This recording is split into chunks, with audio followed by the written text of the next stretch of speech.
Hello guys, Eric here, and it is smartphone season, so let's kick off some of XDA's first smartphone season coverage with this, the Moto G6.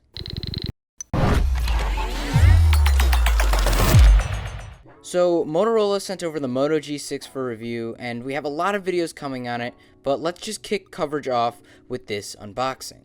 Once you take a look at the actual box, you'll see that it's your standard smartphone box, some cheaply built material which is perfectly fine seeing as to how well this is a budget phone, and there is a little keychain in the press box which is adorable.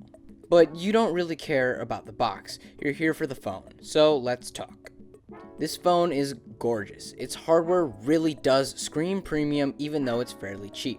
Now, the glossy plastic on the back does look quite nice, however, it's definitely prone to fingerprints and smudging. I've only had mine for about an hour and have already noticed a bunch of fingerprints on it. The camera has two different sensors, there's a little bit of Motorola branding, you have your power and volume buttons on the side, and you have your fingerprint sensor on the front, which looks fairly weird with the Motorola logo, although the bezels are quite nice, and the curved edges on the screen are always a nice addition. When you open up the screen, you'll see the Motorola Android build, which we'll get more into in a future video.